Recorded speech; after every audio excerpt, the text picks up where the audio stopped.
Good idea. And a very, very good reminder. And I'm also reminded that soon, it's just about a month, we are already in 2023. Now, what are the funding options for SMEs in Zambia in 2023 and beyond? Professor Kasonso. Yeah, thank you, Rob, for that question. I think that we have a responsibility as a media company to disseminate the information about funding options for small businesses.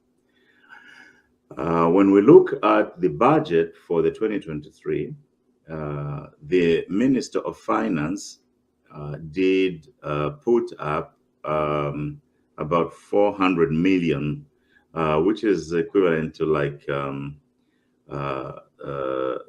million for small business development.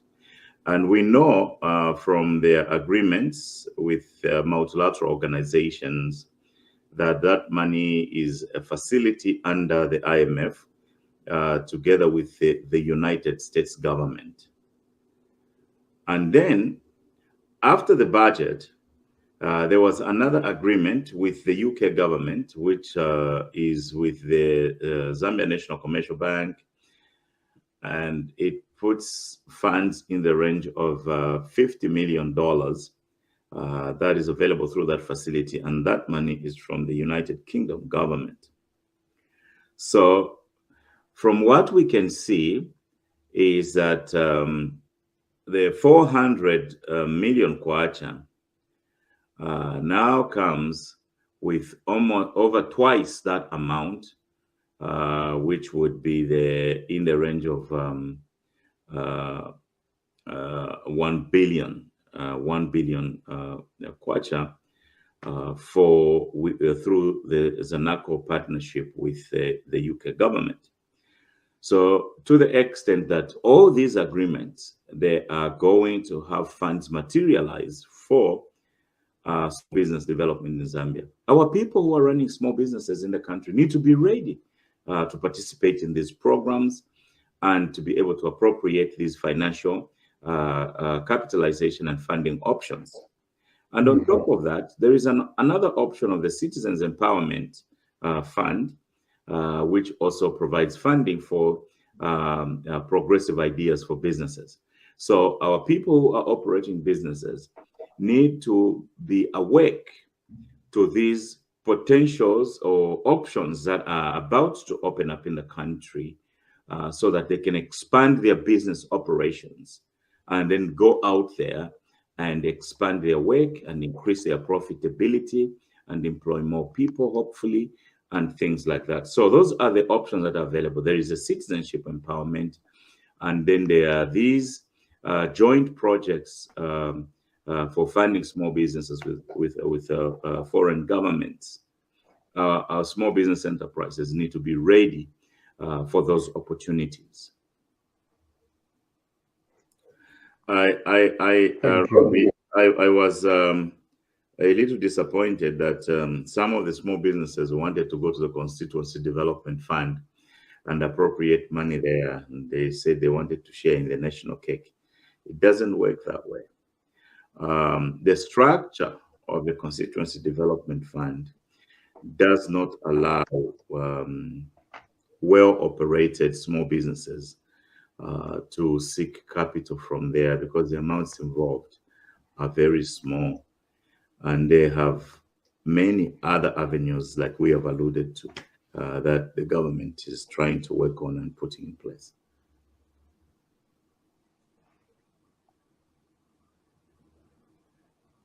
Excellent. Excellent, Professor Kasonso. Thank you so much. This is Bonano TV Live. That's one-on-one with Professor Kasonso. We, I'm sure, having a lot of people that are watching us and, trying to follow this program. I know a few people that informed me that they will be following closely this program. People like Mr. Melvin Simangolwa, also the mayor of the city of Undola, Mr. His Worship, Mr. Jones Kariati,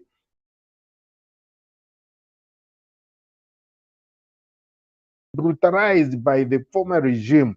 Give me some money to start business. No. You must be smart at it. I think this is what, Professor, you are exactly trying to inform the nation. I know Mr. Melvin Simangolwa as the citizens of Kabushi, of Undola at heart, and he wants them to progress very well and understand this thing. Okay. Professor Kasonso, in view of the foregoing discussion, what public policy recommendation can you make for a hardworking government of His Excellency Hakainde Hichilema? Yes, Professor Kasonso. Public policy recommendations this week, we have to take this very simple. The first one, it is in regards to these funding agreements with foreign organizations. I think that if these are targeted cleanly at small-sized businesses in the Republic of Zambia, there must be a requirement that 50% of the ownership and the economic benefit, at the minimum, is going to a Zambian with an NRC in Zambia. From my studies of the SMEs operational in Zambia, the majority of them are actually foreign-owned. They are owned by firms and families from other countries. Sorry, I don't mean to be a tribalist, but ndelanda pali bamwenye Malebanese, abasungu local area yesu ebachita own tuma companies, tuma small holding farms, tuma businesses to supply if into Zambia to later cooking oil and all those kind of things. Yeah, so the money can come from the budget, the money can come from the other organizations. But to the extent that these are the families and these are the organizations that are going to benefit, they may provide a job or two to the people, but the money will be coming in the name of Zambia, but it will be going directly to benefit families from other places. We are recommending that in the funding of SMEs in the Republic of Zambia, there should be a requirement that at least 50% of any company funded from those enterprises, whether for capital or working for long-term capital or working capital or joint projects, joint ventures, those companies should be owned by indigenous Zambians. Baka ondeva swamema. Nababemba nkonko.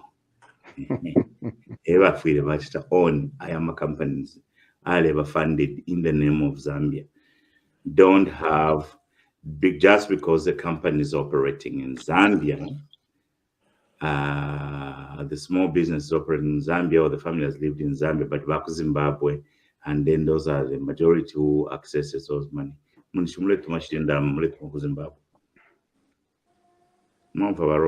So there must be a requirement. We're recommending that there be a requirement that 50%, at least 50% of the ownership of the companies accessing this government-backed funding programs for SMEs. Those SMEs are owned by Zambians, so that capital is staying at home. That capital is improving the working capacity of Zambians at home. That's what we're asking for. That's the recommendation number one. Number two,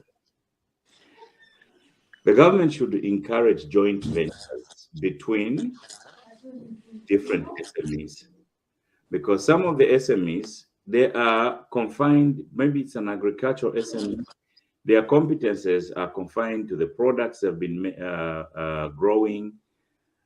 But if a farm in Ndola Rural can partner with a farm in Choma, and they create a joint project that is going to be in Chisamba, the government should encourage that, because they are combining their competences from across the country. And once they access that funding, each one of those will be able to have a role in supervising those joint projects. They are literally creating a new company in a new area. That is going to curb unemployment and increase opportunities for people in those local areas. So we can say a lot of things, but Fimbi, I think my recommendation is Yambi, but for the take over to the pillar. But wala funkula wala di omundemo. Mkwai. Twatotela mkwai. So mwanfu mwebekala chalo mwanfu ikisha. Ba meo binsumangolo abo mwebena mushiri Bonano na muba mwenabo mwebena kabushi mwebena masala mwebena ndola abo mwalibeshi ba bisimangolo abo kabie ni mailo ati umfwashani tumfwenso aswa something like that but etiro kwati kabo moneni bamisire explain okweba ati joint venture iri very important mwebena Zambia if you atantameni filabeniko labeniko tube focused elo twala tampa business when we start our own businesses as Zambians fuebena masala fuebena mushidi fuebena chifubu elo twala tampa business shida muntu umomu tuletiro kweba ati when we start this business we need to to have a 50 introduction into formation of a company, whereby now if we something. I think Mr. Simangola, did you want to say something over that one? Well, I think it's an opportunity for us to tap into the wealth of knowledge of Professor Kasonso, and just to listen from him articulating a number of strategies and also policy advice that he's able to give to government, which is highly commended. And I know he's rich with a lot of information, and that's the reason why he would rather bapela kofeka dionko, so that twakwata chile chilaka chakwewa tiawe tureva fire wa professor bese tumfwe fingi or to engage so that he can be able to then release more information on, and also, provide guidance on how we can be able to, or to government, on how they can be able to support the small and medium enterprises. So it's such an opportunity for us to listen. I agree with him totally 100% with the 2 points that he has already alluded to, the fact that government should look at people with NRC, indigenous Zambians, because when these are empowered with resources, with capital injection into their businesses, we are assured that this money will not be externalized and it will remain in the country. And these young people that are empowered with resources will then employ fellow youths or employ other Zambians, and the resources will then just be used within our country. However, he is also making a recommendation with the fact that, look, we are not an island. It is always important to partner with people with either knowledge, and then we partner with them. They may be foreigners, but they may be knowledgeable in certain skill sets. And then when we partner with them, our businesses will be able to expand at the rate where we expect them to expand, and we'll grow a profit out of it. So partnerships should be encouraged. But a 50-50 partnership is the most recommended one, where Zambians also have a say into some of these companies. We have observed a trend where most of these foreigners that are owning or running some of these companies here in Zambia, they are only coming to abuse Zambians. But now when we have a situation where a Zambian has